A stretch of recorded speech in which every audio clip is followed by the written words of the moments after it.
Hebreus, no capítulo 12, verso 2, Hebreus, capítulo 12, verso 2, é um versículo muito conhecido por nós, mas que tem ali nesse texto, né, eu sempre faço questão de frisar que eu vou na mesma linha da maioria dos teólogos que concordam que esse livro dos Hebreus foi feito pelo apóstolo Paulo, né?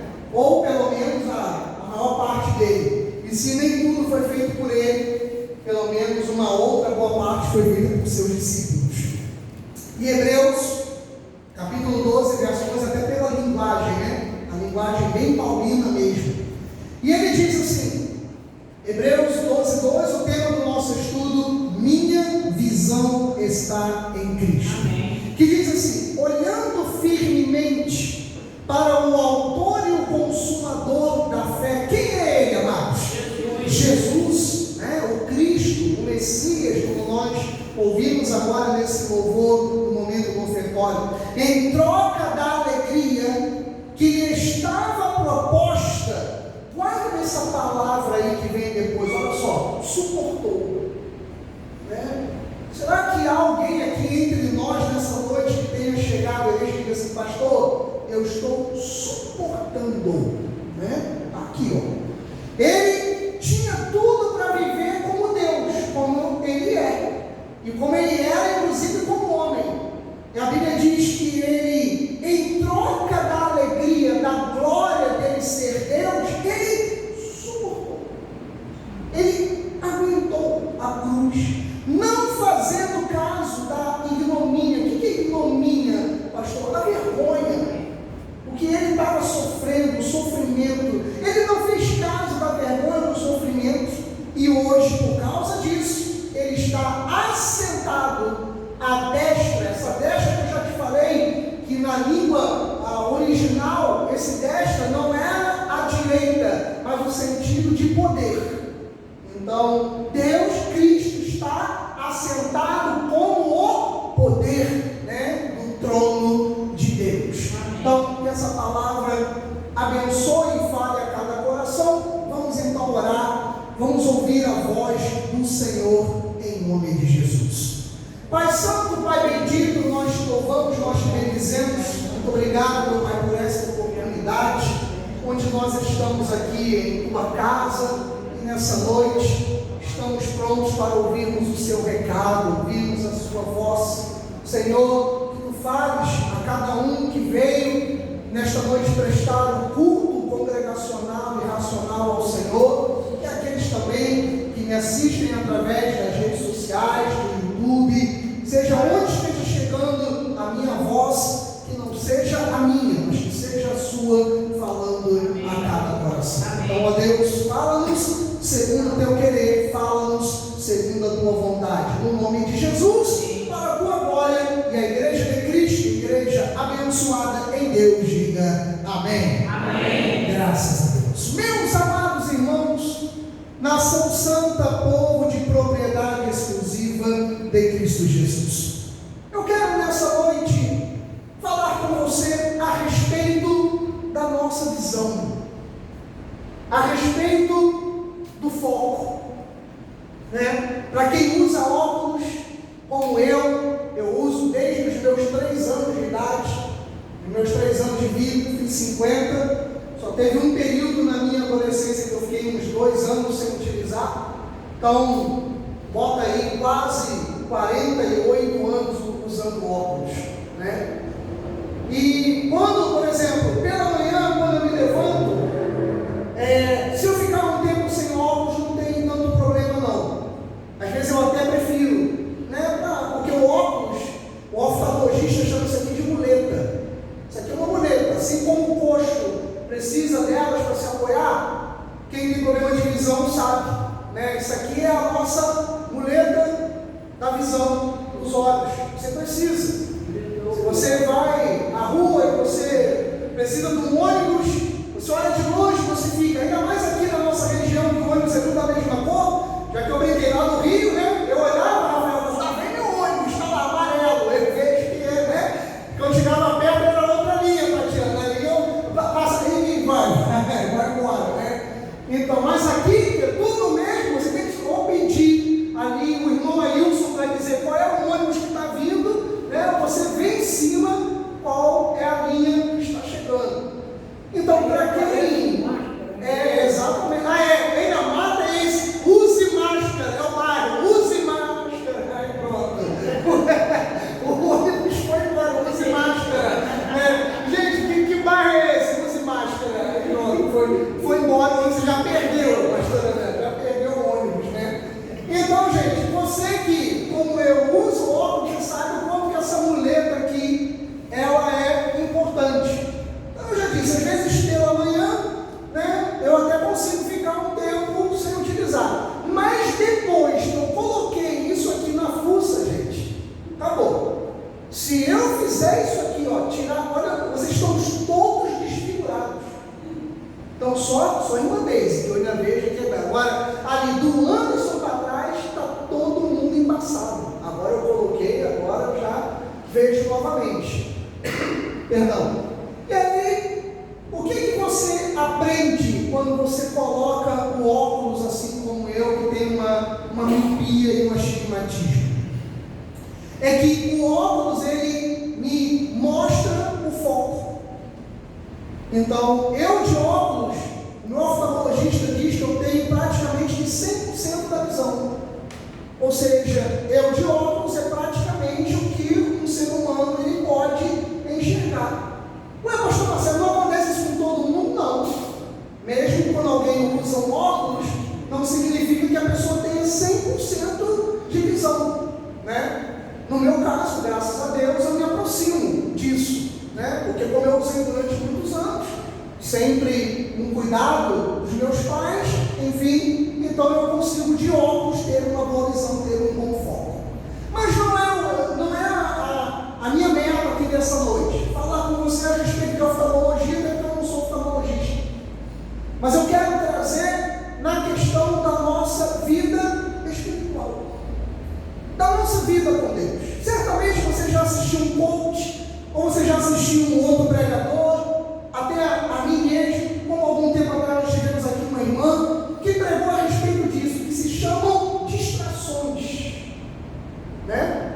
Você já deve ter assistido uma palestra de um coach lá na sua empresa, no negócio que você foi fazer, ou você assistiu um outro pregador, e como eu já disse, inclusive uma irmã teve alguns anos atrás uma mensagem muito bacana sobre isso, sobre a questão das distrações. Distrações. A Bíblia chama isso de muitas vozes. E a Bíblia fala, todas as vozes que tem no mundo, nenhuma delas estão sem sentido.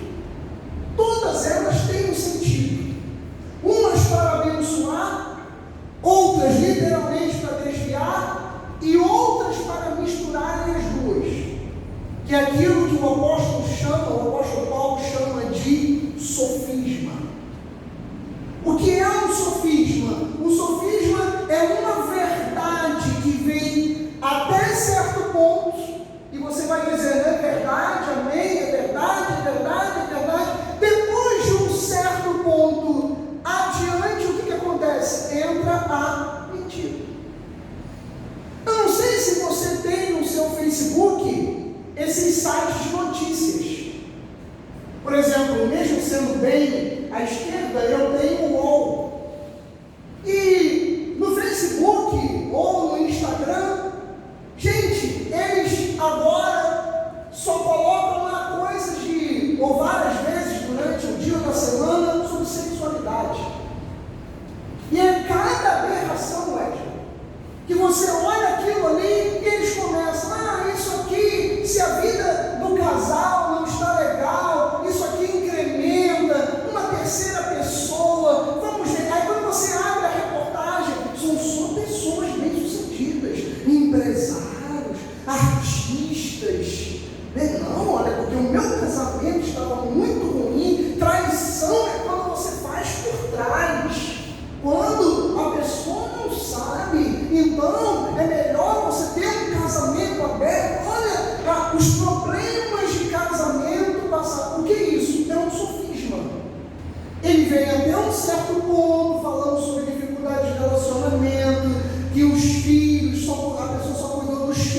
esqueceu do casamento, esqueceu. Isso é verdade ou não é verdade? É verdade. Só que ali no meio entra o demônio. Ali no meio vem a voz, igual a voz da serpente lá no Éden. Eu estou observando que você está olhando para a árvore. Por que você não come a árvore? Não posso comer nada porque Deus disse que no dia que eu comer... Não, isso é verdade. Mas Deus não te contou o outro lado. Que outro lado? O outro lado é que Ele não quer que você coma, porque no dia que você comer, você vai ser igual a Ele. Então, a verdade, ela vem até certo ponto. Depois daquilo ali, faz você perder o foco. Faz você perder o foco. Faz perder a visão de Cristo. Com todo respeito, amado. Olha, o diabo, ele vai se apresentar a mim e você como diabo? Não. Ele vai vir como diabo? Não, gente. Ele vai vir, parecendo como nós, numa linguagem, que a gente acha que é pura. É assim que ele faz, e é assim onde eu já caí e onde você já caiu. Porque quando nós tomamos alguma decisão errada na nossa vida, eu e você tomamos decisões achando que a gente ia acertar. Que a gente ia acertar. Até porque há um versículo bíblico que fala que o homem pode fazer planos, mas a resposta certa dos lábios vem de quem? Sim. Então, eu e você já fizemos isso. Aos nossos olhos, está certo. Aos nossos olhos, esse casamento está certo. Fala isso para os nossos filhos mais jovens. Contraria eles. Hoje eu contrariei a Rebeca, e ele falou, cara, isso. E para a mãe, até subiu. Olhar para o quarto. Olha o tamanho da gente. Olha, eu estou falando. Olha o braço, como ele já cruzou. Olha lá, tá vendo? Ele me paga quando ele sair daqui, Não vou falar que ele fez barbinha com um mês. Quando eu faço a barba, ela tem que fazer para mim. Fez barbinha, fez. Ela vai ficar um mês sem falar isso para mim. Então, contraria, gente, para você ver, Então acontece a mesma coisa com a gente. Quando aparentemente Deus nos contraria, nós fazendo brincadeira. Esse mês eu não dou dízimo. Esse mês eu não vou à igreja. Esse mês eu não oro. Deus me contrariou. Então, muitas vezes nós perdemos o foco. E aí nós precisamos ajustar o óculos, Porque o óculos ele também tem validade. De preferência, no mínimo a cada 2 anos, dependendo do teu grau. Se o teu grau for muito forte, a cada ano, Você deve ir avaliar. Se você tem glaucoma, essas coisas, todo ano você tem que verificar. Mas se não, a cada 2 anos dá para você ir lá fazer o seu exame, porque você tem que ajustar esse grau da lente e o grau do óculos, para que ele continue funcionando. E eu diria que nós, como crentes, a mesma coisa, nós precisamos ajustar o nosso foco em Deus, porque senão nós vamos sofrer distrações. Quais são as piores distrações? Os nossos problemas, gente. Os nossos problemas. Quantas vezes eu falo deles aqui, não para exaltá-los, mas para que haja um remédio na sua vida. E o apóstolo Paulo, ou seus discípulos, ele colocou aqui como se fosse uma receita.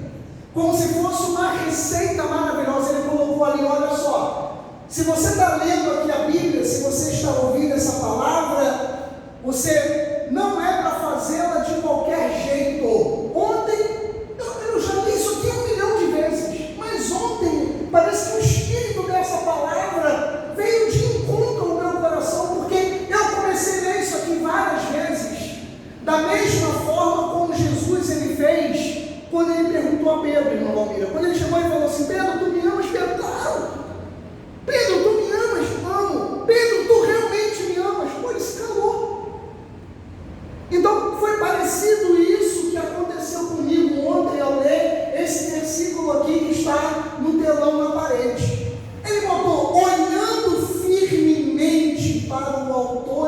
consumador da fé.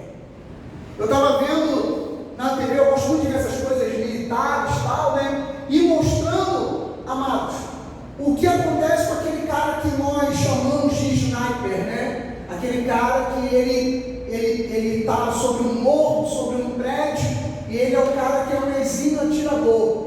Então, um tiro de fuzil daquele do exército, um FAL 762 daquele ali, ele vai de 1,8 km a 2,2 km, um tiro daquele. Por isso que lá no Rio, morrem pessoas de bala achada. É perdido, porque achou a pessoa. Né? Então, bala achada. Porque ele vai a 2 km de distância, aproximadamente. Ou seja, daqui da igreja, em linha reta, vai até o trevo de Arraial. Para tu ter uma ideia, um tiro. Né? E às vezes um cara daquele, ele está lá no morro, lá em cima, ou está num prédio, um policial, e ele aponta. Gente, até ele chegar e puxar o gatilho, você não tem ideia, ele fica ali minutos, ele fica horas, ele fica focado, ele pega uma pranchetinha, faz o cálculo do vento, da distância, de tudo isso, e o cara tem que ter uma paciência absurda, porque ele não pode errar o tiro. Se ele errar, ou alguém da tropa morre, ou ele morre, porque aí alguém vai descobrir onde ele está. E eu trouxe isso, amados, exatamente para esse versículo aqui, porque quando a Bíblia fala, olhando firmemente para Jesus, meu amigo, em nome de Jesus, e isso para mim também, não tire os teus olhos de Cristo. Se o vento está batendo, você está com a mão ali no gatilho, você está de olho na mira, se está doendo, você está ali, se você está com cãibra na perna, você vai continuar olhando, se estão gritando a tua voz, a tua volta, você vai continuar olhando para a mira com a mão ali, esteja acontecendo o que for, esta é a minha missão e a sua missão. Não olhe para mim, eu não vou olhar para você, não olhe para quem está casado contigo, não olhe para o teu patrão, para o teu empregado, olhe firmemente para Jesus. Amém. Olhando, olha lá, Diácono Marcelo Matos, firmemente para o autor e o consumador da fé. Aí sabe o que aconteceu, irmã Deise? Aí eu ia olhar os outros versículos de minha querida amiga Jussara, que eu amo. Eu comecei a correr na Bíblia procurando os outros textos. Daqui a pouco, Jussara, eu estava em Hebreus 12 de novo. E lá eu ia olhar e eu ficava olhando firmemente para o autor e consumador da fé. Aí eu fiquei pensando, nossa, alguns desesperos vêm à minha vida, normal como vem a sua. E aí eu fiquei pensando, gente, então a fé não é algo meu, a fé não é minha, a fé é dele. E a Bíblia diz que ele é quem é o autor e é ele quem consuma. Amém. Amém. A única coisa que eu tenho que fazer é isso aqui, ó, colocar, isso aqui é a palavra, o óculos. Aqui, ó. Gente, eu não sei, Dani, como é que eu e você conseguimos enxergar. Eu não sei como é que é feita essa lente. Eu sei que é alguma coisa de um prisma, né? Eu não tenho nada a ver com ótica. Estou até curioso para estudar, para ver como é que eles fazem isso aqui, tá? E como é que é essa lente. Mas se alguém elogia um avião, se alguém elogia o motor de um carro, se alguém elogia levantar um prédio, louvado seja Deus por quem inventou o óculos. Porque eu consigo olhar para aquela mulher ali e dizer, como é linda. Né? Ela disse, é verdade, eu sou. Ela não é Jesus, mas ela disse, eu sou. Né? Tá vendo, Diácono? Né? Porque imagina eu ver aquele lindo rosto borrado. Né? Então eu consigo de óculos ver o rosto dela, eu consigo ver a lua, eu consigo ver a beleza de Cabo Frio, esse mar maravilhoso. Então, por mais que amemos Santos Dumont pelo avião, quem criou o carro, quem inventou tudo isso, mas gente, quem inventou o óculos é um cara muito bem aventurado, né?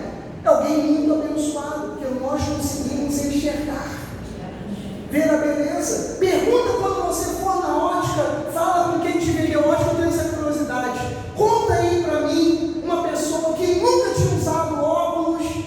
quando chega aqui, coloca. Eu perguntei isso à última menina que eu comprei o óculos em 2021, ainda da 21, né, da pandemia.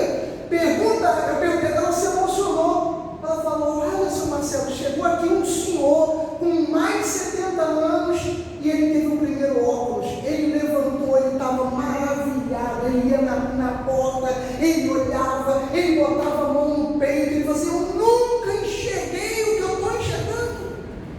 Porque, gente, ele passou a ver. Ele não era cego, mas tudo para ele estava borrado, tudo estava sem foco. E assim acontece com a minha vida e com a tua vida.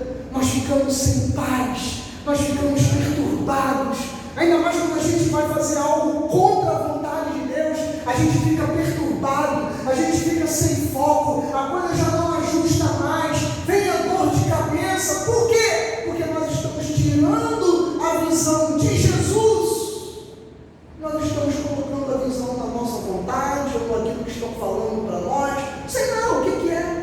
Então Paulo falou: olhe firmemente para o autor e o consumador da fé de Jesus. E por que Deus se fez homem, gente? Por que Deus se fez homem? Quem pode me responder? Por que Deus se fez homem? Por quê? Por quê? Sim, esse foi o principal, né? Foi a redenção, a salvação. Mas ele poderia ter vindo, como ele vai voltar, e diz a palavra do Apocalipse, ele poderia ter vindo no cavalo branco, ele poderia ter aberto os céus, ele poderia ter feito como ele quis, não, mas ele se fez homem. Ser semelhante a nós. Exatamente, muito bem, 3 pontos na prova, né? Ele veio para ele entender o que a gente passa, e também para ele ser o nosso modelo. Por isso que ele chamava, o que é um mistério que as pessoas não entendem. Por que Jesus, sendo Deus, chama o Todo-Poderoso de Pai? Mas ele não é o Todo-Poderoso? É. Mas por que ele chama o Todo-Poderoso de Pai? Porque ele se fez homem. Então, a carne de Deus chama o Espírito de Deus de Pai. O Criador. É esse o mistério que as pessoas ficam: mas por quê? É porque ele, como homem, ele se submetia ao seu Espírito, que ele chamava de Pai. Mas ele era 100% Deus. Então ele se tornou esse modelo. Como é que Deus orava para Deus? Jesus era Deus, é Deus ou não é? Como homem, ele era Deus ou não era? Era. E como é que Deus ora para Deus? É porque a carne de Jesus, como eu e você, o modelo, ele orava ao Pai, que era o seu Espírito. Então ele era o modelo. E aí eu achei show isso aqui, porque está ali assim, olhando firmemente para o autor e consumador da fé, que eu e você temos que olhar para ele, que é Jesus. Aí agora ele vai falar de Jesus, o qual, em troca dessa alegria, era a glória. Porque a forma que Jesus vai voltar pela segunda vez, repito, ele poderia ter vindo na primeira, Anderson. Ele poderia ter vindo na primeira. Ele poderia escolher o Anderson para morrer por nós. Ele era Deus, ele viria em glória e escolheria qualquer um, como ele fala na palavra, porque ele poderia ter escolhido Abraão, ele poderia ter escolhido Jó, Daniel, mas ele não fez isso. Ele não fez, ele veio. Então havia uma alegria, havia uma glória que lhe estava proposta. E o que Jesus fez? Ele trocou isso. Ele trocou a glória. Ele trocou aquilo tudo maravilhoso. E o que ele fez, pastor Marcelo? Ele trocou a alegria, a glória que lhe estava proposta, e ele suportou. Gente, aqui entra o momento onde eu e você pensamos em desistir. Desistir do casamento, fechar a loja, fechar o escritório, eu pegar minhas coisas e ir embora aqui dessa igreja, você ir embora daqui da igreja. Quantas coisas às vezes eu e você suportamos? Quantas vezes nós suportamos, gente? Olha lá, em troca da alegria que ele estava proposta. Você já imaginou se Jesus também desistisse de nós? Como às vezes as pessoas desistem do casamento, desistem da faculdade, desistem das coisas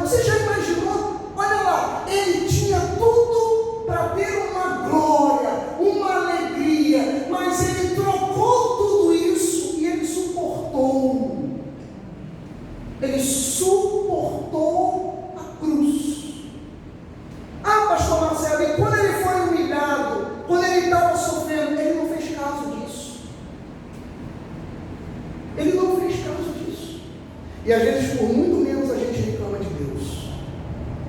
A gente reclama. E aí eu pergunto, gente, olha, tirei meu óculos de novo. Nossa, vocês estão com o rosto tudo embaçadinho. Eu estou vendo que, todo mundo com o rosto embaçadinho. Você imagina, eu não sei quantos anos que eu vou viver ainda sobre essa terra. Agora você imagina eu vivendo sem isso aqui, como que as coisas ficariam mais feias? Certa vez eu pregando aqui nesse altar sem óculos, depois eu comecei a pregar eu não usava óculos. O Josimar chegou aqui na igreja, o Josimar era parecido com um cara que me fez muito mal aqui dentro da igreja. O cara roubou a igreja. E o Josimar parou lá atrás. Você sabe que Paraíba é tudo igual, né? E aí estava o Josimar lá atrás, e eu pregando aqui, e eu estava terminando a pregação. A vontade que eu tinha era de pegar o microfone e fazer assim, tacada aqui. Gente, foi um acidente. Quer dizer, parece que eu mato o Josimar sem saber que coitado, não era ele. Mas por que, Tatiana? Porque eu estava sem óculos. Aí depois que eu botei o óculos, é meu amigo Josimar. É meu amigo Josimar. Então, olha quantas coisas erradas nós fazemos na vida quando a gente está sem foco. A gente entra em desespero, a gente toma decisões erradas, a gente abandona as coisas da vida, casamento, trabalho, a gente, faz coisas que nem imaginamos. E Jesus poderia ter feito tudo isso, mas a Bíblia diz que Ele, em troca da alegria que lhe estava proposta, Ele suportou. Ele suportou.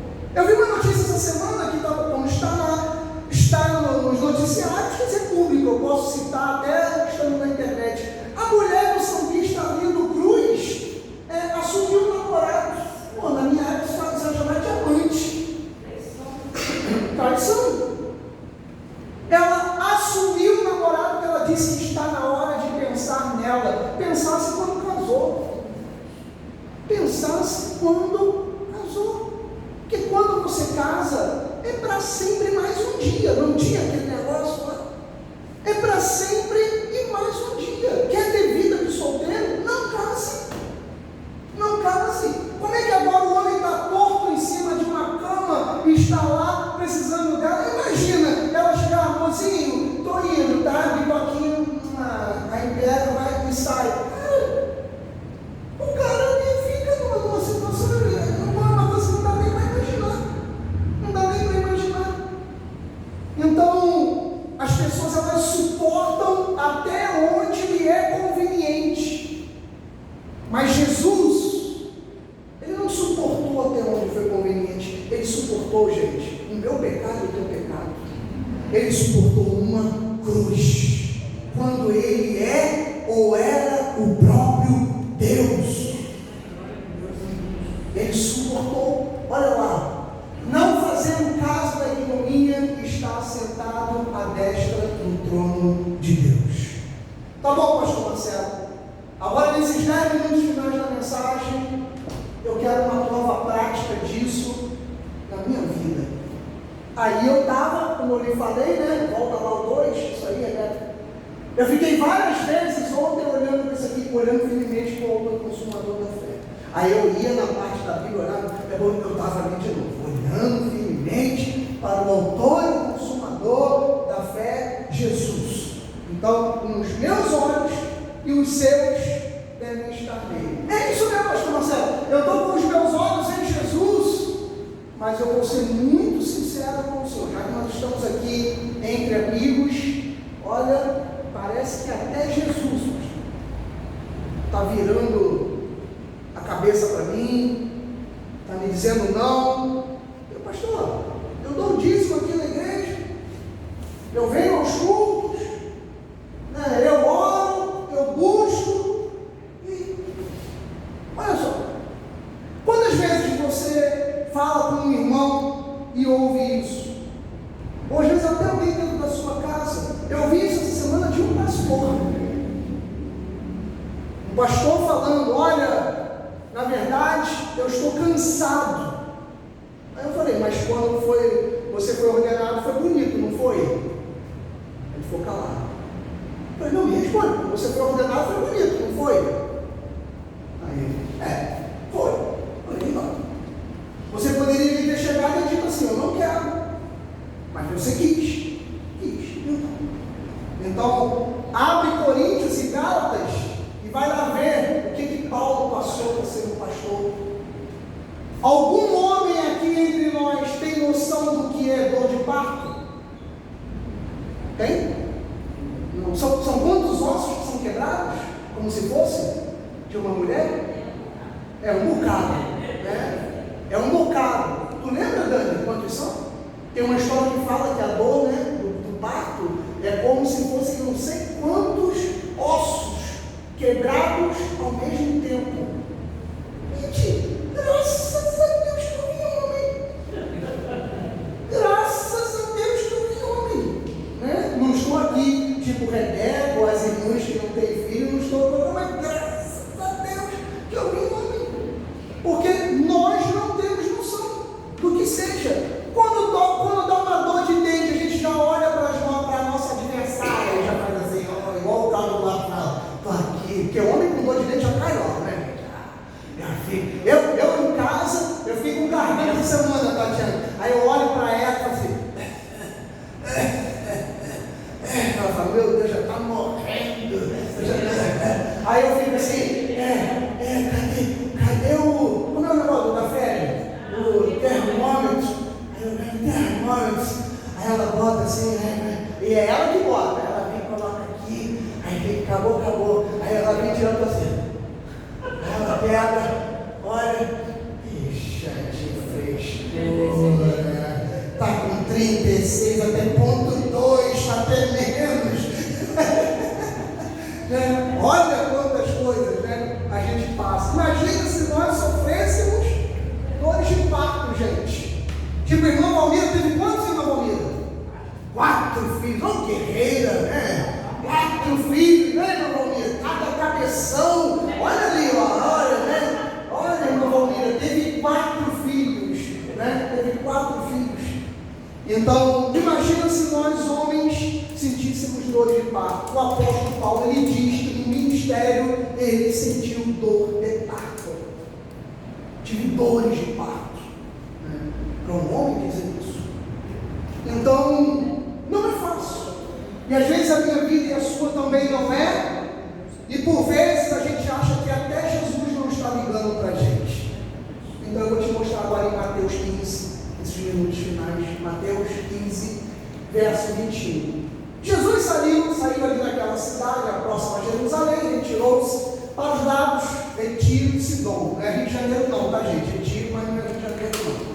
Sidom, 22, havia uma mulher cananeia, ou seja, ela não era judia, ela não era da mesma fé aos olhos humanos, ela não tinha direito ali ainda a salvação que os judeus tinham. Jesus não tinha morrido na cruz por ela ainda, ela era uma mulher cananeia, ela não era do povo de Deus, e ela vinha naquelas regiões atrás dele, Senhor, filho de Davi, tem compaixão de mim, porque minha filha está horrivelmente endemoniada. Então, ela conhecia Jesus, mas ela não tinha direito a pedir nada naquele momento a Jesus, porque Jesus não tinha morrido na cruz ainda, ele estava ali para os judeus, para o seu povo. Como a gente ouve aquela história, né? Ele veio para os seus, mas os seus o rejeitaram, né? Então, Jesus estava ali fazendo o ministério com os judeus. Ela não era judia. E diz o versículo seguinte, 23. Ele, porém, não lhe respondeu nenhuma palavra. Ele não respondeu nada, gente. Aquela mulher atrás dele, Jesus, filho de Davi, tem misericórdia de mim. E ele ia andando com os discípulos, com aquela pancada de gente atrás, e ela ia junto.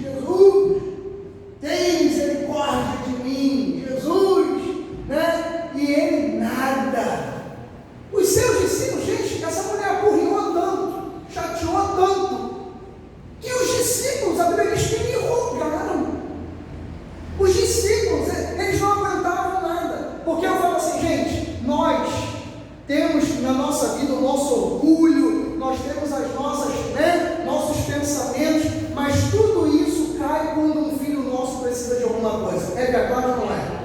Eu já virei para médicos, tanto quem nos conhece já há algum tempo, que eu fiz com o Rebeca quando teve a beira da morte, a mesma coisa com meu filho Gileade, eu chegar perto de um médico, segurar ele e falar assim: doutor, salva meu filho, salva minha filha.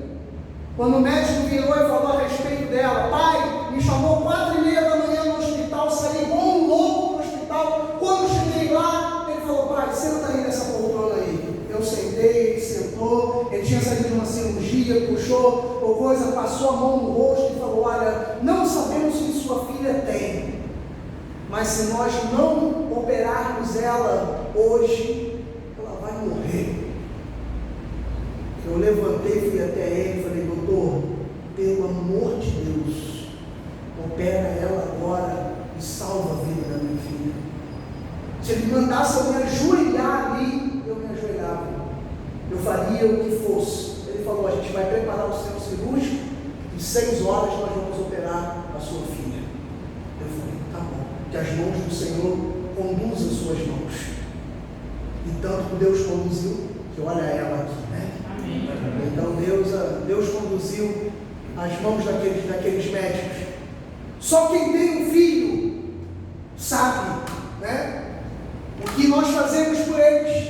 E essa mulher estava fazendo exatamente isso, a tal ponto que os discípulos, crentes, às vezes quem não te entende não é o ímpio, às vezes quem não te entende é o crente. Olha lá, não era um macumbeiro que estava impedindo a felicidade daquela mulher, era um crente, era um irmão. E quantas vezes nós vemos pessoas aí fora desviadas, não porque um macumbeiro fez o mal, mas porque um crente fez. E como tem crente que faz mal, como tem crente que traz problema, como tem crente que faz maldade. Estavam ali os discípulos, em vez de tentar apaziguar o negócio, em vez de tentar melhorar, em vez de levar solução, ele estava levando problemas. Os discípulos estavam levando problemas. Olha, chegaram para Jesus e falaram: despede logo essa mulher, porque ela vem clamando atrás de nós. Às vezes você dá um dízimo na igreja, alguém vem e fala: para com esse negócio de dar dízimo. Às vezes você está dentro do teu quarto orando, você está clamando, e vem: que adianta você orar? Por que a pessoa não se junta a nós? Por que a pessoa não chega? Olha só, você é bobo por dar dízimo, Marcelo, como você falou agora há pouco ali comigo. Será que você é bobo? Há quantos meses você dá dízimo? Nós temos uma irmã que manda o dízimo lá nos Estados Unidos.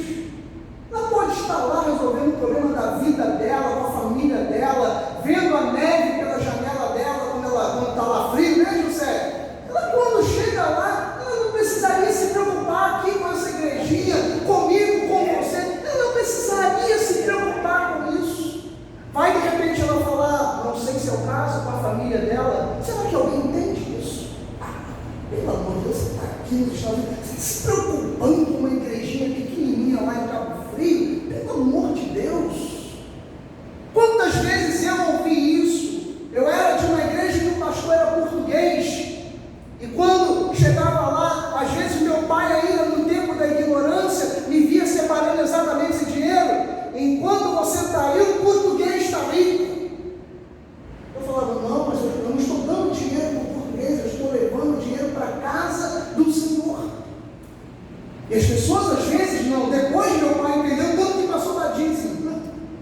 Então as pessoas às vezes não entendem, gente, e por vezes é a nossa família e até irmãos que tentam nos atrapalhar. E eles falaram: despede-a, porque ela vem clamando atrás de nós. Quantas pessoas estão tentando te impedir de você ser feliz, de você ser abençoado?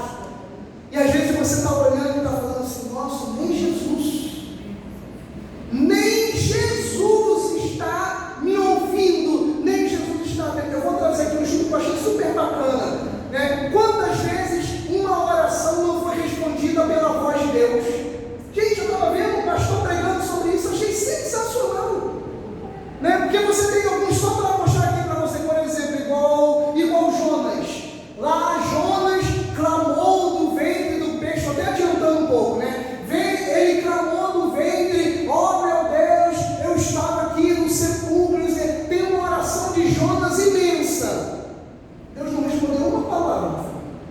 Deus pegou o peixe, virou na direção de Nínive e o que ele fez?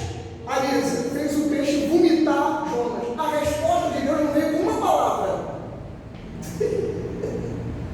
E às vezes é o que acontece com a gente. A gente está assim, Deus, Senhor, fala agora através de um profeta. Quando você vê, e eu também, quando a gente vê aquela irmã, fogo puro na rua, que você já fala assim, irmã, paz do Senhor. Ela falou, paz de Deus.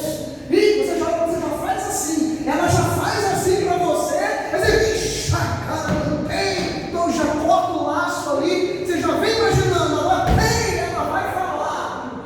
Deus fala aí, é agora, e não veio nada. Aí você, caramba, essa irmã profetiza até para mendigo, e para mim Deus não falou nada. Deus não falou nada, porque às vezes Deus só quer te botar, Ele não vai te falar nada. Ele só vai fazer o peixe te cuspir na direção de mim. Só isso que Deus vai fazer. Então, aqui não havia resposta nenhuma. Próximo, Rebeca.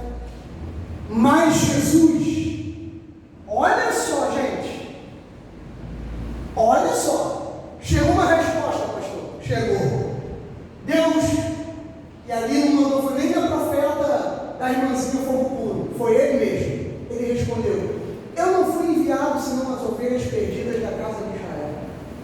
Ou seja, vire-se, para não falar outra coisa. Foi o que Jesus respondeu. E aí, Marcelo?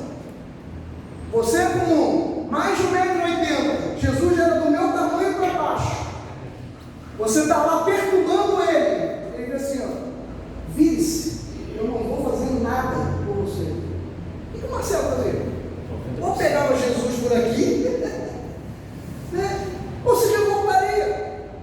O que naturalmente nós vemos hoje na igreja de Cristo na terra. As pessoas se revoltam porque Jesus não deu a bênção, porque Jesus não deu dinheiro, porque Jesus não deu um namorado, porque Jesus não deu uma namorada, porque Jesus, olha lá, está lá escrito. Ele falou, eu não vou fazer nada, eu não fui enviado para você, eu fui enviado para os judeus. Naturalmente, eu e você fazemos Jesus, ó, pô, com todo perdão e respeito. Dava uma banana, virava as costas e ia sair falando mal de Jesus para todo mundo. Não foi isso que ela fez. Diz o verso 25. Ela, porém, veio e fez o que, gente? Ela não era da igreja. Ela não era crente. Enquanto os crentes estavam levando o problema para ela que não era crente, ela estava adorando a Jesus. Olha que coisa maravilhosa, né? Ela estava levando, ela estava adorando. Ela virou e falou, Senhor, socorre-me. Ela ignorou totalmente a resposta de Jesus. Já tinha ignorado o silêncio. E depois ela ignorou a resposta. Por quê, gente? Ela colocou a fé. Aonde? No foco. O autor e o consumador. A resposta do próprio Deus era contrária ao que ela esperava, mas ela tinha um foco. Olha, preste atenção aqui.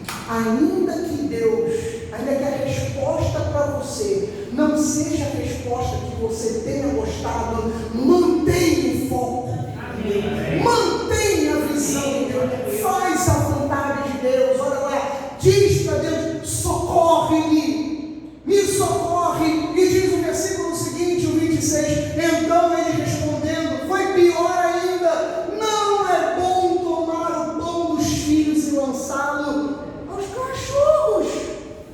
Jesus chamou a mulher de cachorro, meu. Falou, você, pastor, você é de hoje com uma visão diferente de Jesus. Gente, aquele povo na carne eles eram ignorantes. E Jesus na carne ele também era ignorante. Como eu, mas eu não sou ignorante. Mas o anjo vai ver, tipo assim, não sabe de nada. Como eu sou ignorante, eu estou falando sério, eu sou ignorante. Eu sou crente, eu sou pastor, eu sou de Deus, mas eu sou ignorante. Ele falou, não é bom tomar o pão dos filhos e lançá-lo aos cachorrinhos.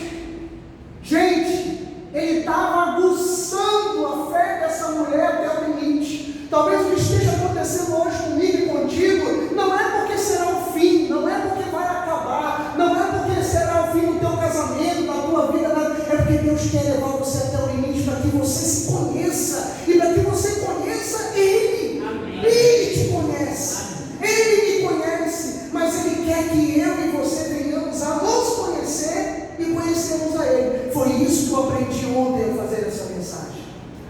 Foi isso que eu aprendi. Então Ele fez isso aqui para essa mulher. Não é bom tomar o pão dos filhos, os judeus, e lançá-los a nós, a mim e você que não somos judeus. Olha só, eles são os filhos, eu e você os cachorrinhos. E Ele falou, olha lá, não é lícito fazer isso, só que Ele morreu pelos filhos e pelos cachorrinhos. Entendendo isso, né, José? Ele morreu pelos filhos e pelos cachorrinhos. E diz o versículo seguinte, o 27, ela contudo replicou, sim, Senhor. E isso aqui, você que tem na sua casa, é verdade ou não é? Olha lá. Porém os cachorrinhos, a paçoca que sai da casa, porém os cachorrinhos comem das migalhas que caem da mesa dos seus donos. Ela falou, o senhor não precisa me chamar de filho, me chame apenas de cachorrinho, mas deixa eu comer nem que seja das migalhas. Gente, isso aqui é de você se emocionar em Deus como eu me emocionei ontem. Todas as palavras que ela recebia era para ela desistir, inclusive do próprio Deus. Então hoje aqui eu tenho uma igreja madura. Você vai entender o que eu estou falando. Você vai entender. O nosso Deus é mau? Não. Mas Ele nos ensina ou não nos ensina? Ensina. Agora me responda, você está respondendo direitinho. Esse ensinamento, às vezes pensa em você existir de Deus? Sim. Não de Deus, mas da obra dele eu já pensei. Exatamente. Da obra. Sim, eu também. Não de Deus, mas já pensei. Por quê, amados? Porque às vezes a resposta disso aí que a gente recebe não é a resposta que a gente quer. Que a gente quer. Se a gente vê aqui no Brasil, dizem, né, que é em torno de 18 a 22 milhões de pessoas que estão dentro das igrejas evangélicas frequentando. Mas existe um número como esse fora. Não estão em casa, ou estão com a vida desviada, ou estão, seja lá como for. Por quê, amados? Porque na hora em que veio a resposta que sai do próprio Deus, só disse não. Não é isso. Não é assim, não é o que eu quero, mas Ele falou, não é lícito tirar dos filhos e dar para você que é cachorrinho. Que resposta foi essa? Que é isso? Eu tinha uma visão do Senhor, que o Senhor era maravilhoso, que o Senhor era amor, mas o Senhor fala uma coisa dessa. Jesus estava levando ela ali ao limite dela, para usar como exemplo aos discípulos de uma, que eram judeus, e eles se achavam superiores aos demais. Então, a missão seria para eles. E aí, ela falou isso, né? Os cachorrinhos comem, inclusive, das migalhas que caem da mesa dos seus donos. Diz o versículo seguinte, 28, agora, gente. Ela perseverou. Ela foi até o final. A Bíblia diz que, lá em Apocalipse, aquele que perseverar até o fim será o quê? Salvo. Esse salvo é isso aqui, Anderson. Então, ela foi até o final. Então lhe disse Jesus, ó mulher, grande a tua fé. Amém. Faça-se contigo como queres. E desde aquele momento, a sua filha ficou sã. Amém. Eu não sei se, como eu ou você chegou aqui nessa noite exausto, cansado, machucado, você chegou aqui, não sei como, você entrou por essas portas da igreja, mas eu quero que você diga uma coisa, ou que você creia numa coisa, não dizendo, né? Você creia numa coisa, é cedo você desistir. É cedo você desistir. Continue o seu foco. Não faça isso, né? Repito, quem usa óculos deve imaginar como é que eu estou te vendo aqui agora. Tirando a irmã Deise e a Rebeca, um pouco do Anderson. Os outros aqui eu só estou vendo a sombra dos olhos de vocês, que vocês têm cabeça. Só isso, e as cores, né? Agora, quando eu coloco o óculos, muda tudo. Assim é a vida com Deus. Quando a gente tira o foco de Deus, a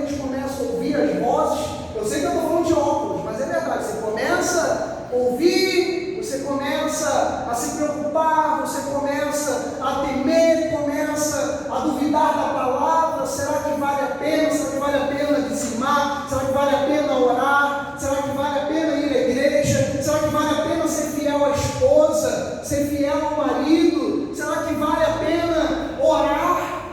Porque a primeira coisa que o inimigo faz é tirar a sua vida de oração, vida de comunhão, vida com Deus. Não está valendo a pena, olha como é que você está cheio de problemas. Imagina se essa mulher tivesse feito isso. Imagina o próprio Jesus, como nós vimos hoje aqui em Hebreus 12:2, em troca da alegria, da glória que lhe era proposta, ele suportou a cruz por mim e por você. Por que nós não vamos suportar mais um pouco algumas coisas?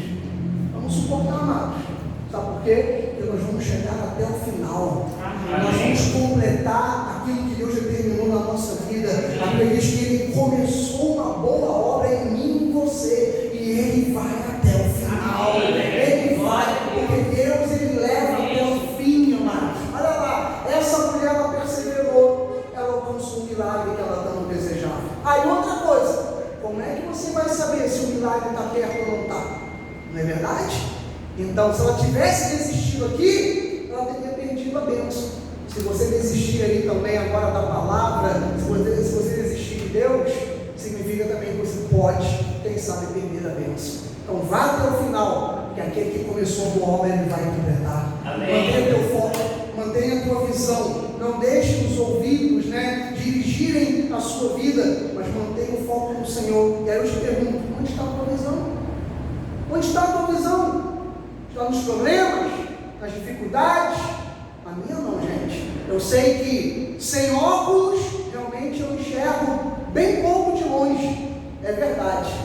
Mas o meu foco espiritual, a minha visão espiritual está em Jesus. Amém. E a sua visão também tem que estar em Jesus. Amém. Em Cristo. É nele, amém. É por ele e para ele, como diz aqui o louvor. A glória sempre será do nosso Deus. Assim seja.